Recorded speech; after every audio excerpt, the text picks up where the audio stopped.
Now that I've been here, I'm even in my own mind trying to comprehend how it can be possible that these kids wandered off and they haven't been found. Especially after being in there and seeing all the flagging tape and hearing from all the property owners that we spoke with what the searching has been done. I'm having a really hard time fathoming that probability now that I've seen it for myself. And what makes you say that? Many things, but I think most importantly it is the amount of effort that search and rescue has put forward to try and find these kids and how quick they were able to start that process. I just find it more unlikely by the minute today that they had wandered. I'm not saying it's not possible. It's just I after seeing it, I can't understand how they wouldn't have been found that first day. We're finding out today what happened with the most recent search for Lily and Jack. Please Bring Me Home is the group that went out to look for Lily and Jack. They did find something pretty odd. They found a box, and in that box, we're going to have a closer look at the paper and the writing that was in that booklet. Now, this group has helped to locate more than 50 missing people since 2018. Nick Oldriup, the executive director of the group, says this was one of the most difficult searches he's been involved with. I'm guessing that's because of the terrain. They did comment saying a couple of the searchers decided not to continue and they were removed safely from the search. Now here we have the box that they found when they were searching out in the woods close to Lily and Jack's house. I don't know exactly how far this box was.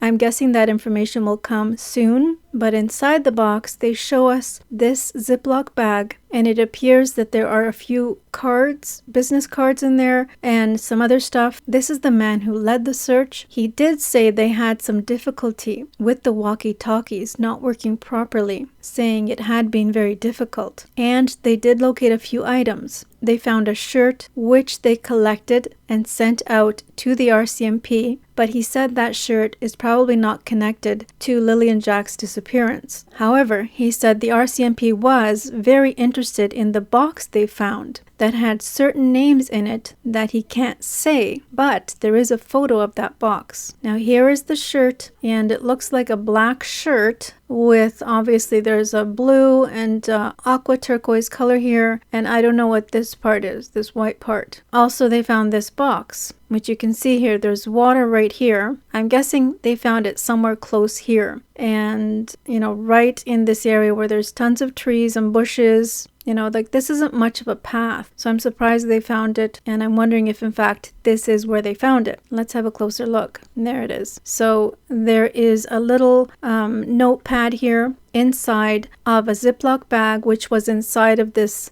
plastic container, and they do show us, here is a snapshot from the phone, and you see here that it has Daniel's name on it. It also says Merry Christmas, Cool Easy Cash, Merry Christmas, and it's dated December 25th, 2012. Then we have Daniel Martel, May 3rd/14, left at 2012 quarter, took nothing. So it looks like this is what they call geocaching, I think, where people go around looking for boxes when they're either hiking, or I guess they could be on their four-wheelers going through the area, and that is what it looks like to me, but it is still very interesting. And they said specifically that the RCMP was interested in this box. So I'm going to play this now. Let's have a listen and let me know what you all think. And the fact that it's found in the water, downriver, yeah, it's just strange. It's strange. So we're organizing a search for Jack and Lily Sullivan. We are relying on community members to come and join those efforts. We're going to offer like a little bit of shooting from the hip training on walking along looking for evidence. We've had about 40 people volunteer, but overnight you've had some people drop out. So I would be over the moon if 30 people showed up. Your safety does come first. We are looking for the kids, but your safety comes first. I would say mostly family and friends, and then there's just like concerned members of the community that wanted to get involved and help search, and this is their opportunity to get that. We were not going to get involved. We were trying to stay far away from this because we felt that the RCMP were heavily involved, search and rescue was heavily involved. They were doing a bang-up job from what we could see from the outside looking in, and as soon as you start having conversations with the family, when any family member fills out an intake with Please Bring Me Home, we always get involved in some capacity. We never say no. Of course, it's sad we're going to search for 2 missing kids, but I think that the community and the family coming together to do this effort, and a crew coming from Ontario, is hopefully overpowering that somberness. Okay, Mikey, we're going. Stay safe. You guys too.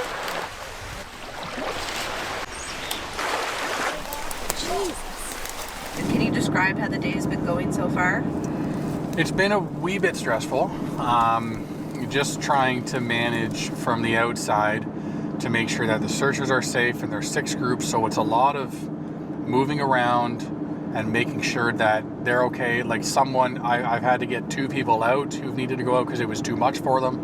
So that's been a little bit difficult to manage. And then just with the cell service and the walkie-talkies not working properly, it's been really difficult. But I know where everybody is now, and we've only got a couple hours left of sunlight, so we're ahead of the game. There has been some items located that would initially be like items of interest. So it looked to be like a boy's t-shirt we had located. We sent that to the RCMP. They're going to connect with family to see if it appears familiar. At this time, it doesn't appear to be a familiar shirt. We found like a box with some people's names in it that are interesting that we're going to turn over to the RCMP. They're actually on duty today, so just in the event that we do find something. And they were very interested in the box that we found with the certain names in it that I can't say, but they're interested in that. And the fact that it's found in the water, downriver, and yeah, it's just strange. It's strange. We're going to go and just check in with 2 of the search teams. This is a rickety road we're going to be going down to reach them, though. Likely going to be picking up 2 of them to come back to vehicles so that they can come and the rest of them can get picked up. I'm good. Anyone want out of this? Good. Okay. So just continue on then. So you guys are going to go to the pipeline, or sorry, it is the pipeline trail, and then walk on the opposite side of the woods. It's a pretty thick trail, and then I guess just follow along the water. Do you guys think, see what time you're at when you get to the water though? Because you'll see you're still. Yeah, I got you. You're got a ways up here to go and down there. So, and I want to start really getting people out by 4. Yeah. What time is it now? 2. Yeah, 2 hours. This, by far, has been the most difficult to manage during the search because you're having to check in with each team every 30 minutes and things come up. You have to go and talk to property owners who are upset that we're there. I will have you charged for trespassing on private property. Do it! This has been by far one of the more difficult ones to manage from a safety perspective. Now that I've been here, I'm even in my own mind trying to comprehend how it can be possible that these kids wandered off and they haven't been found. Especially after being in there and seeing all the flagging tape and hearing from all the property owners that we spoke with what the searching has been done. I'm having a really hard time fathoming that probability now that I've seen it for myself. And what makes you say that? Many things, but I think most importantly it is the amount of effort that search and rescue has put forward to try and find these kids and how quick they were able to start that process. I just find it more unlikely by the minute today that they had wandered. I'm not saying it's not possible. It's just I after seeing it, I can't understand how they wouldn't have been found that first day. We're not stopping. We have to stop because winter's approaching. And we will come back in springtime and do a search dependent on what RCMP's involvement in springtime will be. So, and who knows what will be learned throughout the winter. When the families ask for help, you can't really say no, whether it's a current case or whatever. We have the capacity to do it. We shot from the hip here and planned this in 2 weeks, and we were able to do it, and we were able to clear many kilometers just by asking for locals to come help. So it can certainly be done, and we're in it until they're found. All right, so that was pretty interesting. Obviously, they didn't find Lilly and Jack, and that is what they were hoping to find, either that or some more key evidence or a trail or something to show either that Lily and Jack had been out there or that somebody else had been out there. Unfortunately, they didn't find anything, and we still have to wonder, where in the world are Lily and Jack Sullivan? What happened to these two precious kids? It has been over 6 months that they went missing, and for me, when we see that they're still searching out in the woods, it kind of makes me wonder if either that they are onto something, that they are piecing things together, and that they do have a sense of what happened, or that they're off track. They did have a recent search, as we all know, with the cadaver dogs. Well, when they took the dogs inside the house, they ran from one side of the house to the other, waiting for the dogs to, bark or pick up a scent, and nothing was located. Same with all the property. There was no indication of anything. They didn't do it once. They took in both dogs. They did the whole thing. They did up the road. They did the blanket site. They did pipeline where the boot print was found. They exhausted every single area within Lansdowne. Yeah, the pipeline trail right here where we're standing. Mm-hmm. They did. They spent every hour they could searching, not planning or anything like that. They were boots on the ground, just doing whatever they could. You were mentioning that you had a bit of a tense reaction with one of the dog handlers. Can you tell me about that? Yeah, it was a little bit heartbreaking and saddening to hear what the words that came out of his mouth. And for me, all I was trying to do was ever help. That's all I've been doing, is cooperating, and to see that and hear that, it was pretty saddening. What did he say? He said your Thursday and all the way leading into Friday morning, there's not enough detail. And I said to him that Thursday was just an ordinary day until I woke up on Friday morning. And that's when life changed. There was nothing like life changing on Thursday. It was a normal day. So therefore, there was nothing detailed that needed to be remembered that day until Friday morning. So he was mentioning something along the lines of something happened Thursday night, and your story isn't matching up? Yeah, well, not just matching, it didn't have enough detail for him personally. And then that's when I asked him, do you know anything on the case? And he said, not really. I've seen you on the news once. And that kind of alarmed me, or, shocking, because you're having somebody that's trying to get you to admit to something and they don't know any details. So therefore, my Thursday didn't have any details. Your knowledge of the case didn't have any details. So you shouldn't try to force something on me without knowing any of the background. Did he make any accusations at you? Yeah, he did. He said that Thursday didn't have enough details, and we think you did something to the kids Thursday night. And I asked him, what are you talking about? I just ran through whole Thursday and Wednesday with you. We just spent the last 20 minutes talking, and there's not enough detail because I thought it was an ordinary day. In the end, cadaver dogs were there. They went through, and the story continues. In conclusion to all this, there's still a lot of work that needs to be done. I'm still helping investigators at every turn we could possibly think of.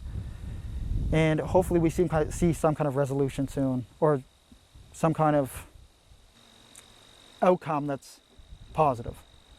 And that indicates that either they do think that the kids are out there, that they're either hidden, or that they somehow went out on their own, but it could be that they're just making sure of all the options, doing their due diligence to make sure either way they've checked every single possibility. And that's what they have to do. When you hear from real detectives on a case, they don't put on blinders and follow only one lead. They've got to investigate every possibility at the beginning so as not to lose the evidence that might be there waiting for them. But I'm thinking that at this point, they should have some kind of understanding, something that they've pieced together. Specifically, I'm thinking about the digital evidence, and that must be painting a picture for them, something to show what might have happened to the kids. And I know a lot of people think that the RCMP are not doing a good job, that the case is going to go cold, but But I see it a little bit differently because really you don't see too many cases out of Canada where there's 2 missing kids. There's a couple of things at play here. Either the police know more than we do, which is quite likely, particularly from an investigative perspective. Things they're not saying. It was very, very clear yesterday in the press conference that the staff sergeant in charge of the investigative side of this said there's things he couldn't say. At the same time, it's very, very intense and very thick area that they're searching, very difficult to traverse, even for trained adults, let alone children. So they've obviously made the decision that they don't believe the kids have got further than their perimeter, the area they've already searched. So they want to go back and research it. And he also specifically said there's areas that they want to revisit. So why is that?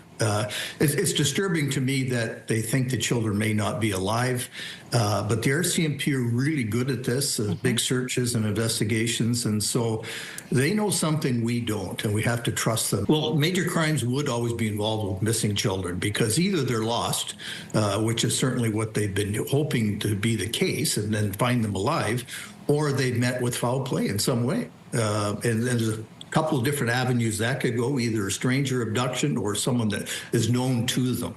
And so major crime would always be following that up until they really have proof one way or another as to what's happened to these kids. So that's not uncommon at all.